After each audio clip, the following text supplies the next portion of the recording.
Toksiline ego pole mingi tavaline ego, vaid see on nagu pahaendeline taim, mida kasteti valede ootustega ja mille juured on sügaval meie bioloogias ja ühiskonnas. Kui väikesele lapsele antakse ülevoolavat kiitust või lastakse tal iga hinna eest võita, siis saab see dopamiinist tulenev rahulolutunne kiiresti egonäljaseks. Aastate jooksul kasvatab niisugune premeerimissüsteem ego, mis hakkab kontrollimatult võimu enda kätte haarama, juhul kui see piisavalt rahuldust ei saa. Teadlased väidavad, et täiskasvanuks saades eneseväärtuse taju muutub sõltuvaks välisest kiitusest ja saavutustest. Seda eriti ühiskondades, kus eduga on seotud materiaalne ja sotsiaalne positsioon. Inimese tõeline vaenlane on sisemine rahulolematus.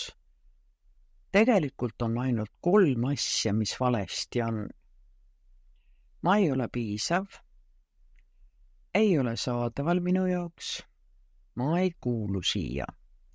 Ja enamus inimesi tunnevad kas 1, 2 või kõiki 3, mis omakorda tekitab ebakindluse ja madala enesehinnangu. Toksiline ego tuleb mängu just siis, kui inimesel on alateadvuses ebakindlus ja valu, mida ta lihtsalt ei suuda mingil põhjusel tuvastada ega tunnistada. Nii et süüdi pole mitte kolleegid, sugulased, sõbrad ega ühiskond, vaid see on ikka see inimese enda hingehaav, mille toksiline ego on ajutiseks plaastriks. Nii et kui märkad endas toksilist ego tärkamas, siis ära muretse, sa pole ainus.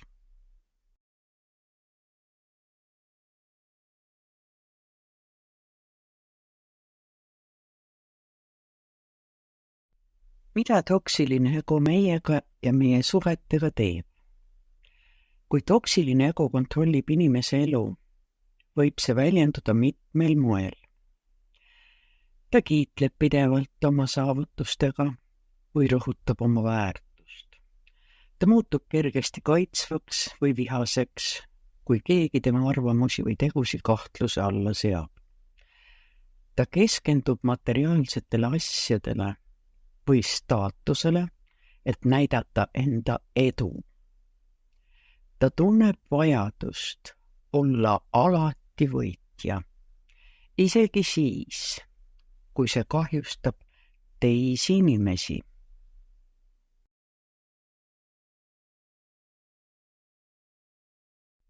Nüüd on sul õige aeg oma toksiline ego lihtsalt ära tappa.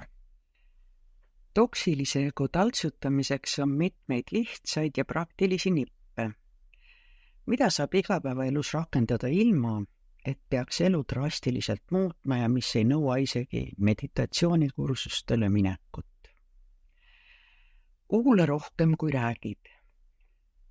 Ego armastab olla tähelepanu keskmes, aga andes teistele ruumi oma mõtteid jagada, saad sa aru, et maailm ei jää ilma sinu sõnavõtuta seisma.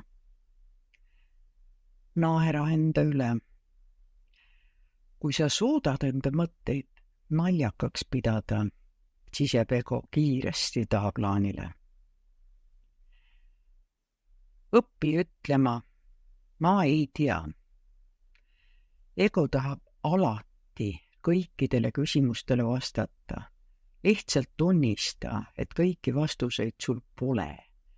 See näitab, et oled enesekindel, tavaline inimene, mitte kõike teadja. Neid ei salli mitte keegi. Ütle teistele siiralt häid sõnu.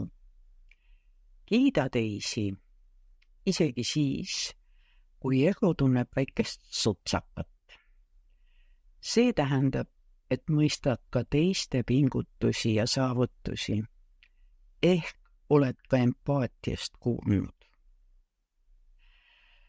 Kasutades toodud nippe, suunad sa oma energiat ja su elu muutub.